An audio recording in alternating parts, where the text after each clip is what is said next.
Backbone স্কুলের পক্ষ থেকে সবাইকে স্বাগতম। আমাদের আজকের ক্লাসের টপিক হচ্ছে সাধারণ ও সামাজিক সাইটসমূহের মধ্যে কিভাবে পার্থক্য করা যায় এবং এই সাধারণ বা সামাজিক সাইটসমূহে আমরা নিজেদের কিভাবে নিরাপদ থাকবো সেই সম্পর্কে। সো প্রথমে আসি সাধারণ সাইটে আমরা কিভাবে নিরাপদ থাকবো। সাধারণ সাইট বলতে আসলে আমরা কি বুঝি? যেমন ধরো জিমেইল বা ইউটিউব, এই ধরনের যে আমাদের যে সাইটগুলো থাকে বা এছাড়া অনেক ধরনের সাইট থাকে, এগুলোকে আমরা আপাতত সাধারণ সাইট বলে গণ্য করছি। এইসব সাইটেও কিন্তু আমাদের বিভিন্ন ধরনের ইম্পর্টেন্ট ডাটা থাকে। আমরা চিন্তা করি আমাদের যে জিমেইলের পাসওয়ার্ড যে লিক হয়ে যায় সেটা কিন্তু আমাদের জন্য বেশ ক্ষতিকর একটা ব্যাপার, বা ইউটিউবের পাসওয়ার্ড বা অন্য যাই বল হোক না কেন, প্রত্যেকটা সাইটেই কিন্তু আমরা আমাদের নিজের কিছু ডাটা দিয়ে রাখি। আমরা কখনোই চাবো না যেন আমাদের এই পাসওয়ার্ড এর লিকের কারণে আমাদের ডাটাগুলো সমস্যা হোক।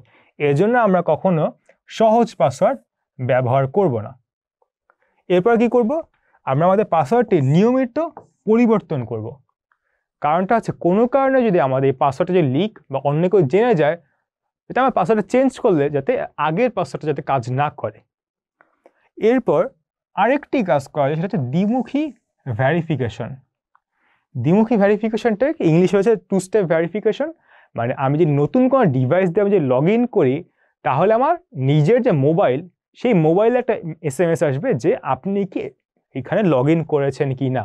আমি যদি বলি ইয়েস, মানে এটা আমিই ছিলাম, শুধুমাত্র তখনই হচ্ছে আমার ওই সাইটে এন্ট্রি করতে পারবো, আমি নিজে হলো বা অন্য কেউ হলো। মানে হয়তো আমার পাসওয়ার্ডটা হচ্ছে কোনো একটা কারণে আমার লিক হয়ে গেছে, অন্য কেউ পাসওয়ার্ডটা জেনে গেছে, যাতে পাসওয়ার্ড জানলেও যাতে সে আমার অ্যাকাউন্ট যাতে অ্যাক্সেস করতে না পারে, এর জন্য হচ্ছে আমরা দ্বিমুখী ভেরিফিকেশনটা ইউজ করি। নেক্সট আরেকটা স্টেপ, সেটি হচ্ছে এটা অনেক ইম্পর্টেন্ট, সেটা হচ্ছে কি সাইবার ক্যাফে বা এমন কোনো কম্পিউটার যেটা আসলে অনেকে ইউজ করে, সেই সব জায়গা থেকে আমরা যখন ব্যবহার মানে আমাদের কাজ শেষ হবে, তখন অবশ্যই অ্যাকাউন্ট থেকে লগ আউট করতে হবে। কিন্তু আসলে আমাদের কোনো ইম্পর্টেন্ট সাইটে সাইবার ক্যাফে বা অন্যান্য যারা যেসব কম্পিউটারে অনেকে ইউজ করে, সেখানে আমাদের প্রবেশ করাই উচিত না। এটা কারণ হতে পারে আমরা যখন আমাদের কোনো একটা মানে সাইবার ক্যাফে থেকে যখন ঢুকবো, আমাদের পাসওয়ার্ডটা টাইপ করতে হয়, তখন করে কি অনেকে হচ্ছে এই সাইবার ক্যাফে এমন একটা সফটওয়্যার দিয়ে রাখে যারা হচ্ছে কাজ কি এইসব পাসওয়ার্ড মনে রাখা। মানে আমি হয়তো লগ আউট করে ফেলবো, কিন্তু আসলে পাসওয়ার্ডটা সেভ হয়ে গেছে। তাই আসলে লগ আউট পরের কথা আমরা চেষ্টা করবো এইসব সাইবার ক্যাফে থেকে কখনো আমরা যাতে প্রবেশই না করি। আচ্ছা, এরপর কি কোনো ওয়েবসাইট ব্যবহারকারীর কাছ থেকে বিভিন্ন ব্যক্তিগত তথ্য দেয়। যেমন হয়তো আমি একটা ওয়েবসাইট দিলাম, তখন হয়তো বলবে do you want to share your location. তারা হয়তো বলবে এই লোকেশনটা ইউজ করে আমরা হচ্ছে আপনার যে এক্সপিরিয়েন্স বা আপনি যে আমার সাইটটা ইউজ করছেন সেটা ভালো হবে। কিন্তু এইসব ইনফরমেশন আসলে দরকার নেই তাদের। যদি দরকার যদি হয়, সেখানে আমাদের আসলে ওই সাইটটা ইউজ করারই দরকার নেই। এইগুলো নিয়ে তাহলে এরপর তারা হয়তো কোনো খারাপ কাজ করুক বা না করুক, সেটা আমাদের নিজেদের পার্সোনাল ব্যাপার। আমাদের নিজেদের পার্সোনাল ইনফরমেশন, সেটা আমি কেন অন্যদের দিব? এটা হয়তো সে অন্যদের সাথে সেল করতে পারে, বা এটা ইউজ করে হয়তো আমার উপরে হয়তো কোনো কিছু ক্ষতি করতে পারে। সো আমরা কখনোই চাবো না যে অন্য কোনো ওয়েবসাইটে আমাদের কোনো ইনফরমেশন যেন নেয়। আচ্ছা, এরপর আসছে হচ্ছে সামাজিক সাইট। সামাজিক সাইট আসলে তোমরা সবাই জানো, ফেসবুক এটা একটা সামাজিক সাইটের সবচেয়ে বড় উদাহরণ। এরপর আরও অনেক কিছু আছে, হোয়াটসঅ্যাপ, এরপর ইনস্টাগ্রাম, এগুলোকে সামাজিক সাইট বলা যায়, যেখানে হচ্ছে আমাদের অনেকে মিলে হয়তো আমাদের কোনো অপিনিয়ন শেয়ার করি বা আমাদের ফ্রেন্ড সার্কেল থাকে হয়তো বা। সো এইসব সামাজিক সাইটেও আমাদের কিছু নিরাপদ থাকার জন্য কিছু জিনিস আগে থেকে মেনে চলতে হবে।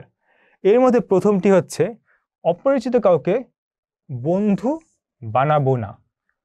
বন্ধু বানাবো বলতে ফ্রেন্ড রিকোয়েস্ট অ্যাকসেপ্ট করবো না, বা ইনস্টাগ্রামে ফলো রিকোয়েস্ট অ্যাকসেপ্ট করবো না যদি না চিনি। কারণ অযথা দরকার, আমি তাকে চিনি না, তাকে যদি আমি নাই চিনি তার সঙ্গে তো আমার অ্যাড হওয়ার কোনো দরকার নেই। এমনও হয়তো হতে পারে আমি তাকে অ্যাড দিলাম, সে আমাকে একটা মেসেজ দিল, সেই মেসেজ হয়তো কোনো একটা ভাইরাস বা কোনো একটা খারাপ হয়তো কোনো লিঙ্ক ছিল। বা এমন হয়তো সে আমার সঙ্গে অ্যাড হয়ে আমার ছবি ব্যবহার করে সে অন্য কোনো অ্যাকাউন্ট খুলে আমার নামে সে অন্য কিছু একটা করছে, আমি কিন্তু বুঝতে পারবো না, কারণ আমার ছবি সে আমার প্রোফাইল থেকে নিছে। সো এখন আমি তো কিছু বলার কিছু নাই যে সে ছবি কোথায় পেল, কারণ আমি নিজেই তাকে অ্যাড দিয়েছি। এই জন্য আমাদের অপরিচিত যদি হয়, আমরা চেষ্টা করব এরকম কাউকে অ্যাড না করতে। খুবই ব্যক্তিগত ছবি আমরা ফেসবুকে প্রকাশ করব না। আমাদের ব্যক্তিগত ছবি যেটা হচ্ছে অন্য কাউকে দিলে সমস্যা হবে, সেই ছবি অবশ্যই ফেসবুকে আমি কোনো জায়গাতেই দিব না।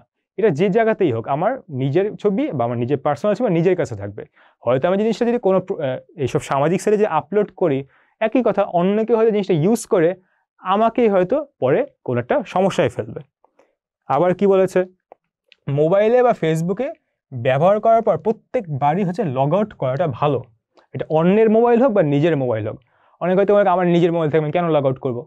ধরো আমি আমার মোবাইলটা লগ আউট না করে আমি এক জায়গায় রেখে দিয়েছি, মোবাইলটা লক হয় নাই, অন্য কেউ এসে সেই মোবাইল আনলকড মোবাইল দিয়ে আমার ফেসবুকে ঢোকে কিছু একটা করে ফেললো। এখন অন্যদের তো তুমি বলতেও পারবে না আমার মোবাইল আনলক ছিল, এই জন্য হচ্ছে এটা আমি ছিলাম না, তাদের বিশ্বাস করানোর তো কোনো উপায় নেই। সবাই ভাবে যেটা যার অ্যাকাউন্ট সেই হয়তো কোনো একটা কাজ করেছে। সো এর জন্য হচ্ছে আমরা চেষ্টা করব যখন আমাদের ফেসবুক বা আমাদের কোনো ইমেল এই দুইটার আমরা যখন ব্যবহার করা হয়ে গেছে আমরা সাইন আউট করে ফেলবো, আবার যখন পরে আমরা যখন ব্যবহার করবো তখন আমরা নতুন করে সাইন ইন করে রাখবো, এটার কোনো সমস্যা নেই। আর একটা টপিক, এটা একটু ইম্পর্টেন্ট বেশি, যেটা আগের বারও বলা হয়েছিল, এবার আবার বলতেছি, স্কুল, সাইবার ক্যাফে বা যে কোনো জায়গায় যেখানে ইন্টারনেট ব্যবহার করা যায় সেখান থেকে আমরা বের হওয়ার সময় অবশ্যই সাইন আউট করব। এবং আরও ভালো হয় আমরা যদি সেখানে সাইন ইন না করি, কারণ বললাম তো কোনো একটা ধরনের সফটওয়্যার করে আমাদের পাসওয়ার্ডটার সাথে নিয়ে নিতে পারে। সাইন ইন না করাই ভালো, বা যদি করেই ফেলি মনে রাখবো যে অবশ্যই আমি সাইন আউটটা করে ফেলি। আচ্ছা, আর একটা কি, একই কারণে আমরা হচ্ছে বন্ধু বা অন্য কারো কম্পিউটারও সহজে ব্যবহার করব না।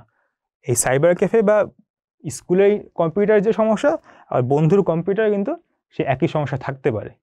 আসলে দেখা যাচ্ছে কি আগের যে আমাদের যে সাধারণ সাইটে যে নিরাপত্তা বা এই আমাদের সামাজিক সাইটে যে নিরাপত্তা দুইটা একই রকম। আসলে এটা কোনো আলাদা সাইটে না, এগুলো সব কিছুর জন্য আমাদের নিরাপত্তার ব্যাপারটা খানিকটা একই রকম।